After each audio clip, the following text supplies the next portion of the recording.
City hospital. आगाज की धमकी सुनकर डॉक्टर को समझ नहीं आ रहा था कि वो पहले अपनी जान बचाए या फिर समस्तिका की, जो बिस्तर पर गहरी गहरी सांसें ले रही थी। वही आगाज डॉक्टर की तरफ देखते हुए बोला, मुझे नहीं लगता आप लोगों से कुछ होगा, रहने दीजिए आप लोग, मैं खुद ही अपनी परी की जान बचा लूँगा।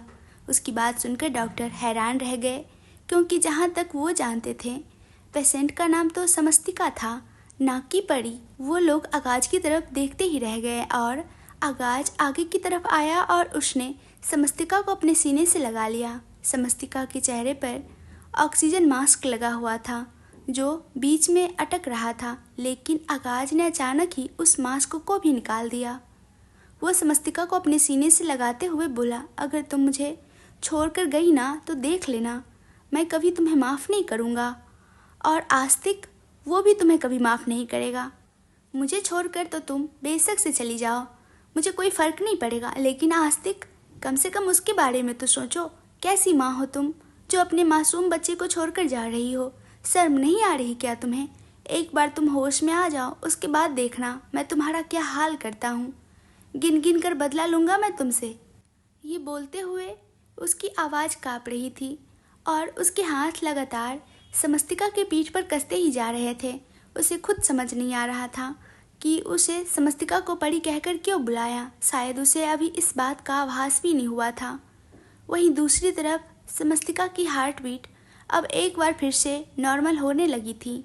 उसकी सांसें भी नॉर्मल हो रही थी, लेकिन इतनी भी नहीं कि उसे ऑक्सीजन मास्क के बिना रखा जाए। डॉक्टर आगाज की तरफ देखते हुए बोले, प्लीज़ आप पेशेंट का ऑक्सीजन मास्क लगा दीजिए। आगाज ने गुस्से से उसकी तरफ देखा और बोला, समस्तिका को भी किसी चीज़ की ज़रूरत नहीं है। आप जानते नहीं हैं मेरी बीवी को कितनी स्ट्रांग है। वो तो मेरी बोलती बंद कर देती हैं, मुझे हरा देती हैं, तो मौत को वो भला कैसे नहीं हरा पाएंगी। और आप लोगों को पता है मेरी समस्तिका एक बहुत अच्छी माँ है। वो आस्तिक के लिए किसी से भी लड़ सकती हैं, अपनी मौत से भी लड़ सकती हैं।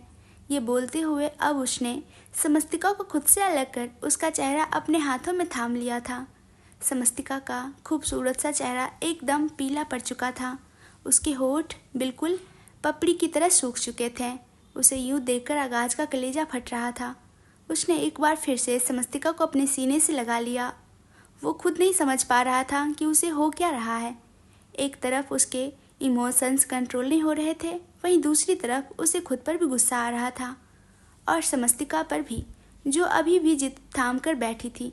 आगाज ने समस्तिका को जिस तरह से जकड़ रखा था, हवा भी उन दोनों के बीच क्रॉस नहीं हो रही थी। डॉक्टर सामने वेंटिलेटर की तरफ देख रहे थे, जहाँ पर समस्तिका की हार्ट बीट का अब बिल्कुल नॉर्मल हो रही थी। डॉक्टर हल्का सा मुस्कुराए और नर्स की तरफ देखते हुए बोले, सच में कई बार पेशेंट के ट्रीटमेंट से ज़्यादा प्यार की ज़रूरत होती है। ये बात आज प्रूफ हो गई। खैर हम चलते हैं, क्योंकि मुझे नहीं लगता मिस्टर चौहान हमें अपनी बीवी का ट्रीटमेंट करने देंगे। नर्स मुस्कुराते हुए बोली, मैं यही बाहर इंतज़ार करूँगी, अगर मुझे कुछ प्रॉब्लम लगी तो मैं आपको इन्फॉर्म कर दूँगी। डॉक्टर ने अपना सर हाँ में हिलाया और वहाँ से चले गए। नर्स भी बाहर आकर वहीं साइड में खड़ी हो गई, जबकि आगाज अभी भी समस्तिका को अपने सीने से लगाए हुए खड़ा था। समस्तिका को खो देने के डर से उसने अपनी आंखें बंद कर ली थी और आंखें बंद करते हुए ही आंसुओं की एक बूंद उसके गालों से लुढ़क गई थी, जो सीधा समस्तिका के माथे पर जाकर गिरी, वो भी बिल्कुल उस जगह जहाँ पर वो हमेशा मांग भरा करती थी। तकरीबन आधा घंटा आगाज यूं ही समस्तिका को लिए बैठा रहा और फिर धीरे धीरे समस्तिका की पलकें फरफराने लगी। उसने अपनी आंखें खोली। जैसे ही नज़र आगाज पर गई, उसने एक बार से फिर से अपनी आंखें बंद कर लीं। आगाज गुस्से से मुंह बनाते हुए बोला, अब मुझे देखकर आंखें बंद क्यों कर ली तुमने? मुझे देखकर चिढ़ हो रही है क्या? समस्तिका धीमे से बोली, मुझसे आंखें खोली नहीं जा रही मिस्टर चौहान। उसकी बात सुनकर आगाज गुस्से से बोला, हाँ, कोई और होता तो शायद आंखें खुल जाती तुम्हारी। समस्तिका ने उसकी बात सुनकर कुछ नहीं कहा। आगाज उसे बिस्तर पर लिटाया और उसकी तरफ देखने लगा। कहने को वो उस पर गुस्सा कर रहा था, लेकिन इस वक्त वो उसकी आंखें पूरी तरह से खुलने के लिए कितना बेसब्र था, ये सिर्फ वही महसूस कर सकता था। कुछ देर बाद समस्तिका ने अपनी आंखें खोली और आगाज की तरफ देखते हुए बोली, आस्तिक। आगाज मुंह बनाते हुए बोला, घर पर है। समस्तिका ने एक बार फिर से अपनी आंखें खोली और आगाज को अब गुस्सा आने लगा। वो गुस्से से बोला, आस्ती के अलावा कोई और दिखाई नहीं देता क्या तुम्हें? समस्तिका ने एक बार फिर से अपनी आंखें खोली और बोली, मैं बहस करने की हालत में नहीं हूँ। आगाज एक बार फिर से गुस्से से बोला, तुम्हें क्या लगता है मैं चाहता हूँ कि तुम मुझसे बहस करो? मैं क्या तुम्हें लड़ाई खोर लगता हूँ?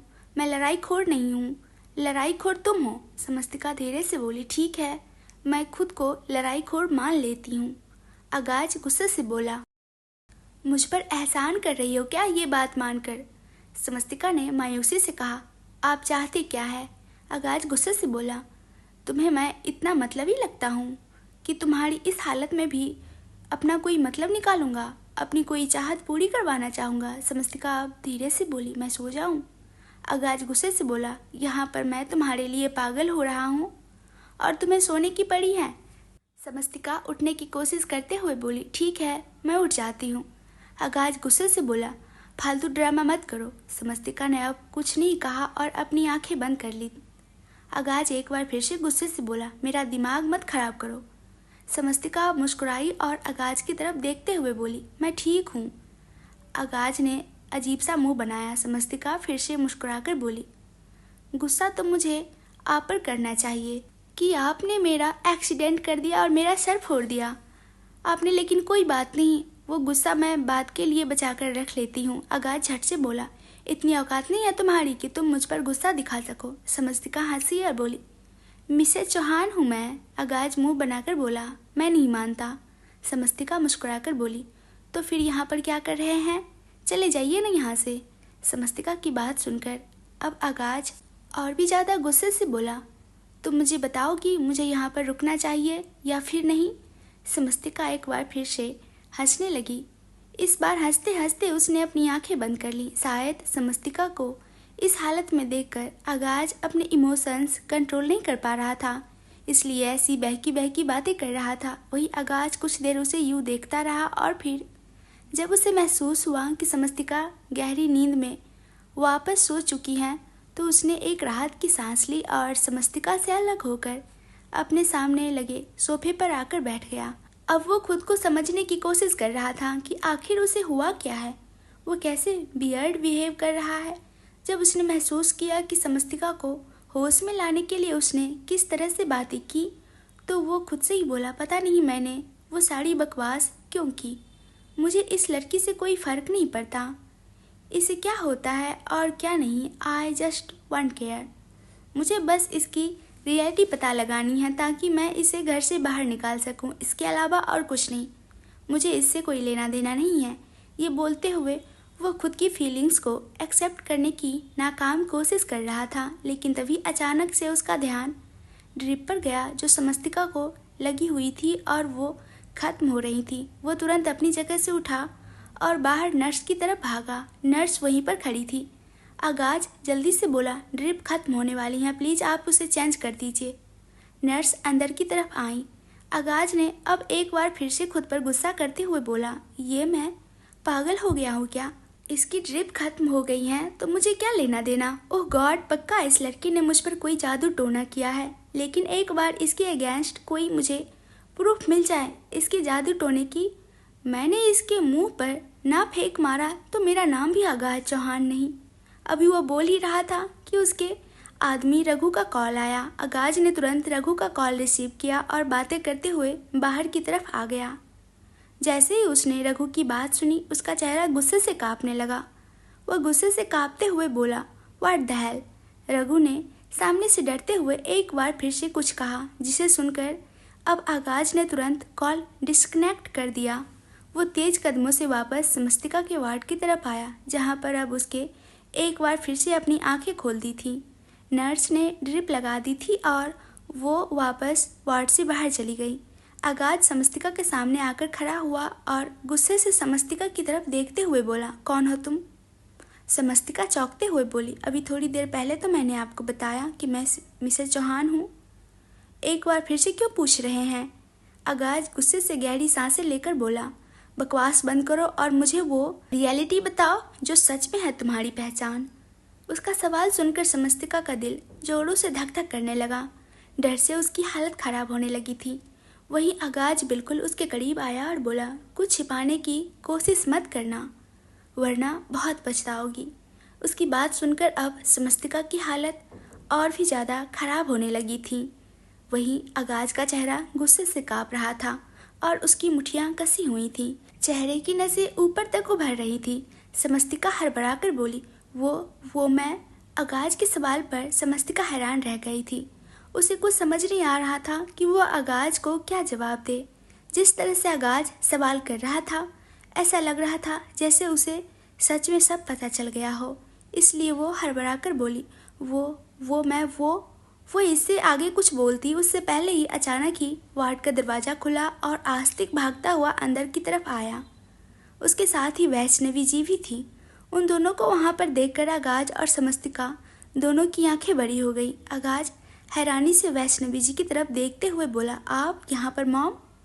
वैष्णवी जी गुस्से से देखते हुए बोली, तुम्हें क्या लगता है अगर तुम हमें कुछ नहीं बताओगे तो हमें पता नहीं चलेगा? तरुण ने फ़ोन करके सब बता दिया है हमें, और मुझे तुमसे ये उम्मीद नहीं थी। तुम ऐसे कैसे कर सकते हो आगाज?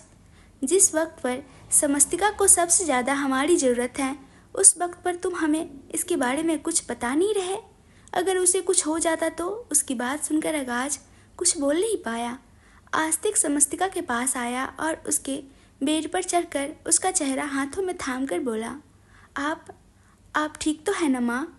आपको कुछ हुआ तो नहीं? आपको पता है, मुझे जब पता चला कि आपका एक्सीडेंट हो गया है तो मैं कितना डर गया था। मुझे लगा हमें हमेशा के लिए आपको खो दिया। समस्तिका ने तुरंत उसे अपने सीने से लगाया और बोली, ऐसा नहीं है, मैं बिल्कुल ठीक हूँ बेटा। ये बोलते हुए वो गहरी गहरी सांसें ले रही थी। वही वैष्णवी जी आगाज की तरफ देखते हुए बोली, मुझे तुमसे बहुत सारी बातें करनी हैं, लेकिन अभी नहीं, बाद में। ये बोलते हुए उसके चेहरे पर गुस्सा अभी भी झलक रहा था। आगाज वहाँ से अब पीछे की तरफ पलट गया, लेकिन उसकी गहरी नज़रें समस्तिका पर ही थी। वो बस जानना चाहता था कि आखिर समस्तिका है कौन, क्योंकि उसे समस्तिका के बारे में कुछ भी नहीं पता चल रहा था। रघु ने उसे यही बताया कि उसने समस्तिका के बारे में सब कुछ पता लगाने की कोशिश की, लेकिन उसे कुछ भी पता नहीं चला। आगाज ये सुनकर हैरान रह गया था। माना तरुण समस्तिका के बारे में कुछ पता नहीं लगा पाया, लेकिन रघु भी उसे ऐसा जवाब देगा, उसे इस चीज़ की उम्मीद नहीं थी। अब तो वो समझ चुका था कि ज़रूर कुछ ऐसा है जो जानबूझकर उसे छुपाया जा रहा है, और ये सिर्फ एक ही इंसान कर सकता है, और वो थे गिरिराज चौहान। इसलिए वो खुद समस्तिका के पास आकर ऐसे सवाल कर रहा था ताकि समस्तिका खुद से अपनी सच्चाई उगल दे। लेकिन उसी वक्त वैष्णवी जी और आस्तिक वहाँ पर आ गए। वैष्णवी जी समस्तिका के पास आकर उसे देखते हुए बोली, तुम ठीक तो हो ना? समस्तिका ने अपनी पलकें हल्के से झपकाई। वैष्णवी जी ने उसका हाथ पकड़ा और बोली, तुम यूँ बिना बताए गायब कहाँ हो गई थी? मैं कब से तुम्हें ढूंढ रही थी। ऐसा मत क्या करो ना, मुझे फिक्र होती है तुम्हारी। देखो अपना क्या हाल कर लिया है। तुम्हें यूँ देखकर हम दोनों पर क्या बीत रही है, ये सिर्फ हम दोनों ही जानते हैं। ये बोलते हुए उसका एक हाथ आस्तिक पर था। समस्तिका फीका सा मुस्कुराकर बोली, शायद किस्मत ही ऐसी है माँ, कुछ इम्तहान लिखे हैं ज़िंदगी में जो देने ज़रूरी हैं। उसकी बात सुनकर वैष्णवी जी कुछ बोल नहीं पाई। तभी वार्ड का दरवाज़ा एक बार फिर से खुला और इस बार अमांस अंदर आया। अमांस को अंदर आते देखकर आगाज हैरान रह गया। वो गुस्से से बोला, तुम यहाँ? अमांस ने उसके सवाल का कोई जवाब न दिया और समस्तिका के पास आकर बोला, तुम्हारा एक्सीडेंट कैसे हुआ? तुम्हें पता है तुम्हारा एक्सीडेंट का सुनकर कितना डर गया था। तुम ठीक तो हो ना समस्तिका? तुम्हें कुछ हुआ तो नहीं? उसके सवाल पर समस्तिका पैनिक होने लगी थी। जिस तरह से अमांस उसके करीब आया था और उससे सवाल कर रहा था, वो काफ़ी अजीब लग रहा था। वैष्णवी जी अमांस की तरफ देखते हुए बोली, समस्तिका बिल्कुल ठीक है, तुम फिक्र मत करो। और तुम अकेले आए हो क्या, या दिव्या भी तुम्हारे साथ है? अमांस गुस्से से बोला, उसे क्या ही किसी की फिक्र होगी, लेकिन मुझे समस्तिका की फिक्र हो रही थी और मैं खुद को रोक नहीं पाया।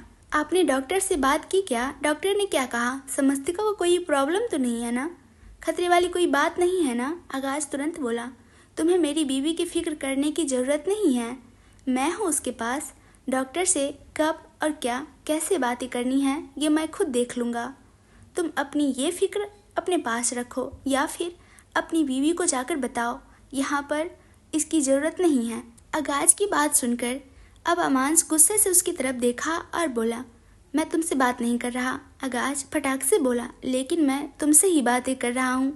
अमांस और अगाज के बीच बढ़ती हुई बहस को देखकर वैष्णवी जी तुरंत बोली, तुम मेरे साथ बाहर आओ अमांस, मुझे तुमसे ज़रूरी बातें करनी है। ये बोलकर वो अमांस को वहाँ से ले गई और अगाज वहीं पर खड़ा रहा। वैष्णवी जी आस्तिक को वहीं छोड़ गई थी।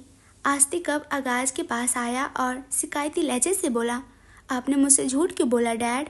आपने कहा कि आप माँ को लेकर आ रहे हैं, लेकिन माँ तो बीमार है, उनका एक्सीडेंट हुआ है। आपने मुझे उनके बारे में बताया क्यों नहीं? अगाज ने आस्तिक को अपने गोद में उठाया और बोला, क्योंकि मैं तुम्हें परेशान नहीं करना चाहता था। आस्तिक झट से बोला, लेकिन अगर मैं माँ से नहीं मिलता तो मैं और ज़्यादा परेशान हो जाता। मैं माँ से बहुत प्यार करता हूँ, उनके बिना तो मेरा कोई भी नहीं है, मैं उसके बिना नहीं रह सकता। उसकी बात सुनते हुए अचानक ही अगाज के दिमाग चलने लगा। वो मन ही मन बोला, अब तुम्हारे बारे में मुझे जो भी पता चलेगा वो सिर्फ और सिर्फ आस्तिक से ही पता चलेगा। मुझे आस्तिक से अकेले में बात करनी होगी, क्योंकि अगर किसी के सामने बात की तो प्रॉब्लम हो जाएगी। आस्तिक समस्तिका की तरफ देख रहा था। तभी अचानक अगाज बोला, मेरे साथ बाहर चलोगे? मैं तुम्हें चॉकलेट दिला देता हूँ। आस्तिक मुस्कुराया। वही समस्तिका को घबराहट होने लगी कि कहीं जो सवाल अगाज समस्तिका से कर रहा था अब वो आस्तिक से ना करने लगे। लेकिन वो कुछ बोलती उससे पहले ही आस्तिक अगाज के साथ बाहर जा चुका था। वहीं अगाज उसे बाहर बनी कैंटीन की तरफ लेकर आया और उसे वहाँ काउंटर पर बिठाकर बोला, तुम मुझे एक बात बताओगे? ये बोलते हुए उसने अपने हाथों में पकड़ी हुई चॉकलेट आस्तिक की तरफ बढ़ाई। आस्तिक मुस्कुराया और बोला, हाँ पूछो ना डैड। अगाज एक गहरी सांस लेकर बोला, तुम और तुम्हारी माँ चौहान मेंशन आने से पहले कहाँ रहते थे? आस्तिक उसके सवाल पर घबराने लगा। वो बोला, मुझे नहीं पता। अगाज हैरानी से बोला, ऐसा कैसे हो सकता है कि तुम्हें ना पता हो? मैं जानता हूँ तुम्हें पता है। आस्तिक, तुम्हें मुझसे डरने की ज़रूरत नहीं है, मैं तुम्हारी हेल्प करना चाहता हूँ। वो क्या है कि तुम्हारी माँ की एक बहुत इम्पोर्टेंट चीज़ उस जगह पर छूट गई है जहाँ पर तुम पहले रहते थे। मैं बस वो चीज़ लाना चाहता हूँ, तो मुझे बताओ कि तुम लोग कहाँ रहते थे? आस्तिक तुरंत बोला, लेकिन वहाँ पर कोई चीज़ कैसे रह सकती हैं, और हमारे पास तो कुछ था ही नहीं, हम तो यूं ही वहाँ पर रहते थे, और अगर हमारा वहाँ पर कुछ छूटा भी होगा तो अब वो चीज़ आपको नहीं मिलेगी, वो तो वहाँ पर सफाई करने वालों ने उठा ली होगी। उसकी बात सुनकर अगाज हैरान हुआ। उस जगह की सफाई कोई और करता था? समस्तिका जब उसके पास आई थी तब काफ़ी ज़्यादा ख़राब हालत में थी। अगाज का दिमाग पूरी तरह से ब्लैंक हो चुका था। वो एक और बार ट्राई करते हुए बोला, लेकिन हो सकता है ना वो चीज़ वहाँ पर हो, तो प्लीज़ आप मुझे उस जगह के बारे में बताओ ना, मतलब कहाँ थी वो जगह? आस्तिक बेचारा बच्चा अगाज की बातों में ही आ गया और बोला, वो बड़ा सा मंदिर और उसके सामने वाली सड़क पर, वहाँ पर पास में एक चाय की टपरियाँ थी, पर वो अंकल बहुत गंदे थे, वो हमें बहुत डांटते थे और गालियाँ भी देते थे। उन्हें हमारे वहाँ पर रहना बिल्कुल भी अच्छा नहीं लगता था। वो कहते थे कि अगर हम लोग वहाँ पर रहते हैं तो वहाँ आने वाले लोग परेशान होते हैं। आस्तिक की बात सुनकर अगाज सोच में पड़ गया था। बड़ा सा मंदिर, वो मंदिर तो नहीं था जहाँ पर आज समस्तिका गई थी। वो मंदिर काफ़ी छोटा था, लेकिन उससे कुछ ही दूरी पर एक बड़ा सा मंदिर भी था। तो क्या समस्तिका और आस्तिक उस मंदिर के आसपास रहते होंगे? अचानक ही वो मुस्कुराया और उसके बालों पर हाथ चलाकर बोला, वेरी गुड, आपने मुझे जो बताया ना, अब देखना मैं कैसे आपकी माँ की वो इम्पोर्टेंट चीज़ ढूंढ कर लाता हूँ। आप मेरे साथ चलिए, आप अपनी माँ का ख्याल रखिएगा, मैं कुछ देर में आ जाऊँगा। आस्तिक उसकी बात सुनकर मुस्कुराया और फिर अगाज का हाथ थामकर वापस समस्तिका के वार्ड में आ गया। आस्तिक को वहाँ पर छोड़कर अगाज वार्ड से बाहर चला गया। वार्ड में वैष्णवी जी भी थी, इसलिए समस्तिका आस्तिक से कुछ पूछ नहीं पाई, जबकि अमांस वहाँ से जा चुका था। लेकिन जब अगाज बाहर आया तो उसकी नज़र अमांस पर गई। अमांस को देखकर वो उसे बुरी तरह से इग्नोर कर वहाँ से जाने लगा था, लेकिन तभी उसके कानों में अमांस की आवाज़ सुनाई दी, अरे मैं जानता हूँ वो मुझसे शादी करने के लिए मना नहीं करेगी, तुम बस उन दोनों के डाइवोर्स पेपर बनवाओ। एक बार बस वो डाइवोर्स पेपर पर साइन कर दे, उसके बाद उससे शादी कर लूँगा। मैंने दिव्या से डाइवोर्स पेपर पर साइन करवाने की कोशिश की, लेकिन वो नहीं कर रही। जब तक मैं उसे मनाऊंगा तब तक तुम उन दोनों के डाइवोर्स पेपर भी बना दो। उसकी बात सुनकर आगाज सोच में पड़ गया था कि अमांस किसके डाइवोर्स पेपर बनवाने की बातें कर रहा है, लेकिन वो फिलहाल अमांस से ना उलझकर तुरंत अपनी गाड़ी में बैठकर वहाँ से निकल गया। उसके जाने के बाद अमांस एक बार फिर से हॉस्पिटल के अंदर आ चुका था। तकरीबन 20-25 मिनट में ही आगाज उस मंदिर के बाहर पहुँच चुका था जहाँ पर समस्तिका आस्तिक के साथ रहती थी, और यहीं पर समस्तिका वैष्णवी जी की गाड़ी से साथ टकराई थी। वहाँ पर आकर अचानक ही आगाज को बहुत ज़्यादा बेचैनी सी महसूस होने लगी थी। आगाज उस जगह पर पहुँच चुका था जहाँ पर आस्तिक ने उसे बताया था कि वो दोनों रहते थे। वहीं पर बड़ा सा मंदिर भी था और आसपास बहुत सारी दुकान भी थी। सामने ही एक चाय की टपरी थी जिसके बारे में आस्तिक ने उसे बताया था। आगाज बिना एक पल गवाए उस टपरी की तरफ बढ़ गया। जैसे ही वो वहाँ पर आया, उसने उस आदमी को अपने फ़ोन में समस्तिका की फ़ोटो दिखाई और उसकी तरफ देखते हुए बोला, क्या तुम इस लड़की को जानते हो? उस चाय की टपरी वाले ने उसके फ़ोन की तरफ देखा और समस्तिका को पहचानने की कोशिश करने लगा।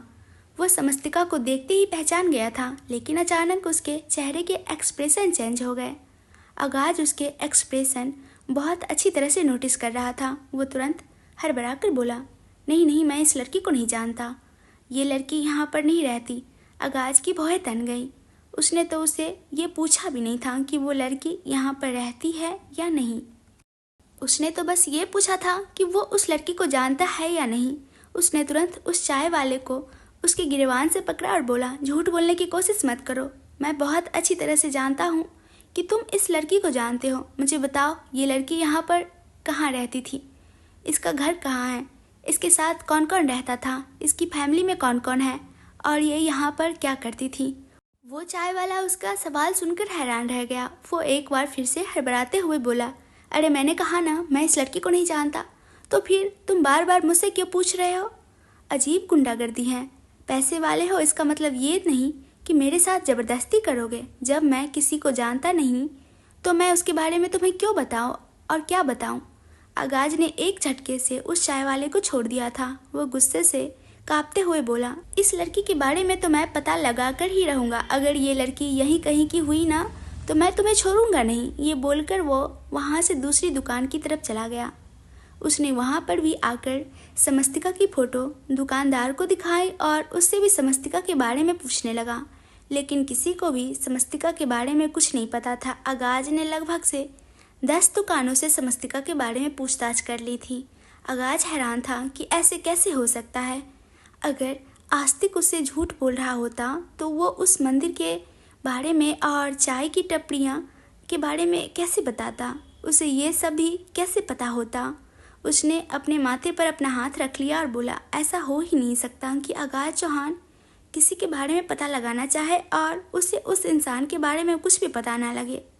कोई प्रूफ, कोई सबूत, कोई गवाह उसके पास ना आए। ये ज़रूर किसी सोची समझी साजिश है, और अगर आगाज चौहान को कोई मात दे सकता है तो वो आगाज चौहान जानता है कि वो इंसान है कौन। ये बोलते हुए उसके चेहरे के एक्सप्रेशन सर्द हो गए थे। अब वो तुरंत अपनी गाड़ी में बैठा और उसकी गाड़ी सीधा चौहान मैंसन के पार्किंग एरिया में आकर रुकी। वो तुरंत अपनी गाड़ी से बाहर निकलकर अंदर की तरफ आया और सीधा गिरिराज जी के कमरे की तरफ चला गया।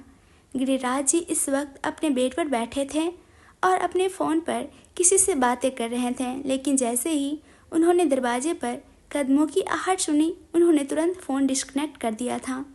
समस्तिका की चिंता उन्हें भी बहुत हो रही थी। जब उन्हें पता चला कि समस्तिका का एक्सीडेंट हुआ है, तब से वो बहुत ज़्यादा बेचैन थे, लेकिन अपनी ख़राब हालत के चलते वो हॉस्पिटल नहीं जा सकते थे। आगाज रूम के अंदर आया और जाकर उसके सामने खड़ा हो गया। गिरिराज जी उसकी तरफ देखते हुए बोले, समस्तिका कैसी हैं? समस्तिका के बारे में सवाल सुनकर आगाज गुस्से से बोला, वो बिल्कुल ठीक है, लेकिन पहले आप मुझे ये बताइए कि आप चाहते क्या है? गिरिराज जी थोड़ा गुस्से से बोले, मेरे साथ बात करने की तमीज़ भूल गए हो क्या? आगाज फ्रस्ट्रेट होकर बोला, मैंने तो कभी भी आपके साथ बदतमीजी नहीं की है, लेकिन मुझे ऐसा क्यों लग रहा है जैसे आप मेरे लिए अपने दिल में कोई बैर पाल बैठे हैं दादाजी। मैं ऐसा भी क्या कर दिया है जो आप मेरे लिए इतनी प्रॉब्लम बढ़ा रहे हैं? गिरिराज जी तुरंत बोले, मैंने ऐसा कुछ भी नहीं किया है। सोच समझकर मुझ पर इल्ज़ाम लगाना। आकाश तुरंत बोला, क्या आप समस्तिका के बारे में मुझसे छुपाने की कोशिश नहीं कर रहे हैं?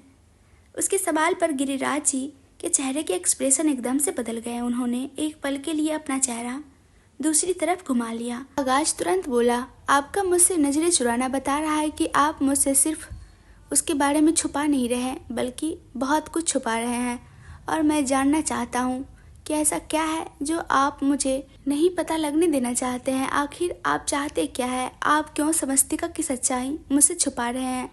क्यों आप मेरी इतनी कोशिशों को बेकार कर रहे हैं?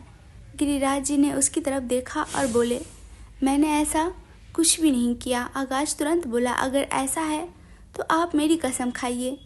एक मिनट रुकिए, मेरी कसम नहीं बल्कि आप समस्तिका की कसम खाइए, क्योंकि आप मुझसे तो प्यार करते ही नहीं हैं। आजकल तो आपका सारा प्यार समस्तिका के लिए है। आपको कसम है दादाजी, मुझे बताइए कि आप समस्तिका के बारे में मुझसे सारी सच्चाई छुपा रहे हैं या नहीं। ये बोलते हुए अब उसकी आवाज़ ऊंची हो चुकी थी। वहीं गिरिराज जी के एक्सप्रेशन और थोड़ा सख्त आवाज़ के साथ बोले, हाँ, मैं समस्तिका की सच्चाई तुमसे छुपा रहा हूँ। उसका जवाब सुनकर आकाश तुरंत एकदम सुन रह गया। गिरिराज जी एक बार फिर बोले, हाँ, मैं नहीं चाहता कि तुम समस्तिका की सच्चाई के बारे में जानो, और अगर तुम फिर भी समस्तिका की सच्चाई जानना चाहते हो तो ठीक है। अब मैं तुमसे कुछ नहीं छुपाऊंगा और ना ही तुम्हारी कोशिशों को बेकार करूंगा। जिस तरह से तुम जानना चाहते हो ना, जान लो। आकाश उसकी बात सुनकर हैरानी से उसकी तरफ देखा और देखता ही रह गया। लेकिन कुछ देर बाद वो खुद को संभाल कर बोला, तो ठीक है, आपका भी पोता हूँ मैं। अगर आप मुझसे कोई चीज़ छिपाना चाहते हैं तो अगर मैंने भी उस चीज़ की हर एक डिटेल्स ना निकाली तो मैं भी आगाज चौहान नहीं।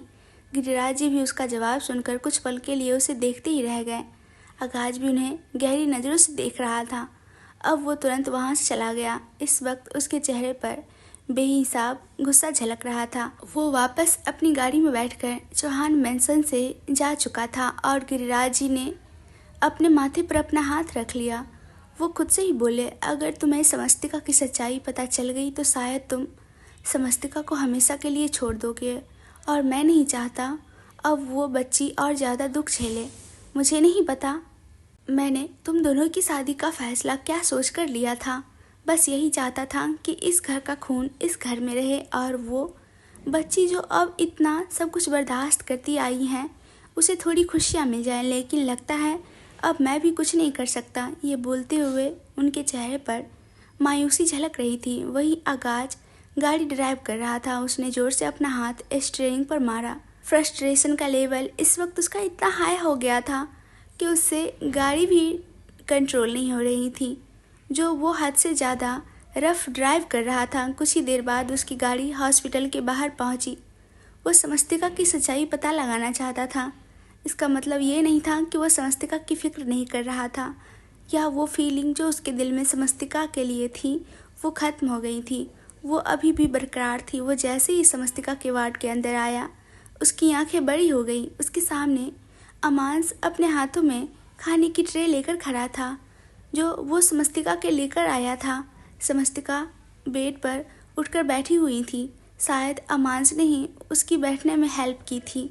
उन दोनों को यूं देखकर आगाज का दिल और खून दोनों ही बुरी तरह से जल उठे। वो अंदर की तरफ आया और अगले ही पल अमांस के हाथों से वो खाने की प्लेट लेकर साइड में रखा और अमांस को बिना कोई वार्निंग दिए गिरीवान से पकड़ लिया। अमांस एकदम से हैरान रह गया। वहीं वैष्णवी जी, जो सामने सोफे पर आस्तिक को अपने गोद में सुला रही थी, उन्होंने भी जब शोर सुना तो वो भी हैरान रह गई। अमांस खुद आगाज के इस तरह से अटैक करने से हैरान था।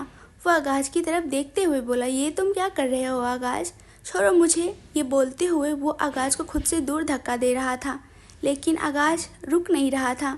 उसका जितना भी गुस्सा था वो सारा अमांस पर उतर रहा था, और समस्तिका भी उसे रोकने की कोशिश कर रही थी। वो चिल्लाते हुए बोली, ये आप क्या कर रहे हैं मिस्टर चौहान, छोड़िए अमांस जी को। उन्हें चोट लग जाएगी। समस्तिका की बात सुनकर आगाज ने गुस्से से उसकी तरफ देखा और बोला, हाँ तुम तो इसकी फिक्र करोगी ही, इसके पास जाना भी तुम्हें बहुत अच्छा लगता है, इससे बात करना भी, इसका छूना भी तुम्हें बहुत पसंद है ना। उसकी बात सुनकर समस्तिका हैरान रह गई। वहीं वैष्णवी जी भी तुरंत आस्तिक को सोफे पर लेटाकर अमाज के पास आई और उसे आगाज से छुड़ाते हुए बोली, तुम पागल हो गए हो क्या आगाज? छोड़ो अमाज को, तुम उसके साथ ऐसा नहीं कर सकते। आखिर उसकी गलती क्या है जो तुम उसके साथ इस तरह का बर्ताव कर रहे हो? आगाज, जो बुरी तरह से खुद पर कंट्रोल खो चुका था, उसने एक बार फिर से अमाज को गिरीबान से कसकर पकड़ लिया और बोला, इसकी गलती ये है कि ये बार बार मेरी बीवी के करीब आ रहा है। मैंने इसे वार्निंग दी थी कि ये मुझे मेरी बीवी के आसपास नज़र ना आए, लेकिन ये क्या कर रहा है, उसे खाना खिला रहा है। इसे तो मैं खिलाता हूँ खाना। ये बोलकर उसने ज़ोर से एक पंच अमाज के चेहरे पर जड़ दिया। अमाज दर्द से तरफ उठा। उसका चेहरा दूसरी तरफ मुड़ चुका था और उसके होठों के किनारे से खून बहने लगा था। आगाज को इस तरह से देखकर समस्तिका का दिल जोरों से धड़क रहा था। उसे बहुत ज़्यादा डर लग रहा था कि कहीं सच में अपने गुस्से के चलते आगाज अमाज को मार ही न दे, क्योंकि वो हद से ज़्यादा गुस्से में लग रहा था।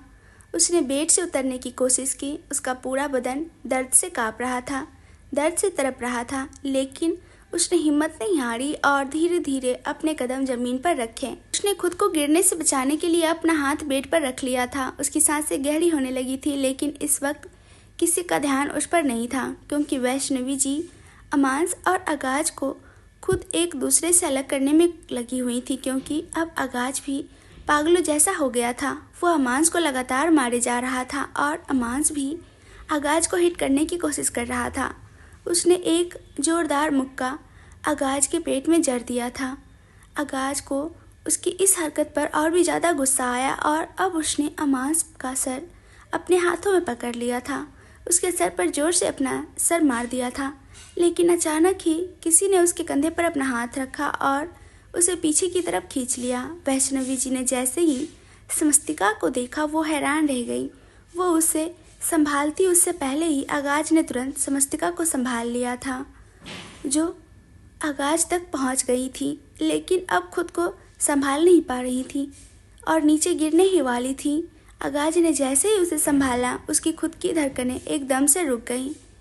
उसे ऐसा लगा जैसे किसी ने उसके सीने पर अपना दिल निकाल दिया हो। उसे अपनी जान जाती हुई महसूस हो रही थी। वही समस्तिका दर्द से तड़प रही थी। आमाज भी खुद को संभाल रहा था, लेकिन समस्तिका को देखकर वो भी उसकी तरफ बढ़ने लगा, पर वह समस्तिका को हाथ लगाता उससे पहले ही आगाज ने गुस्से से उसे घूर कर देखा।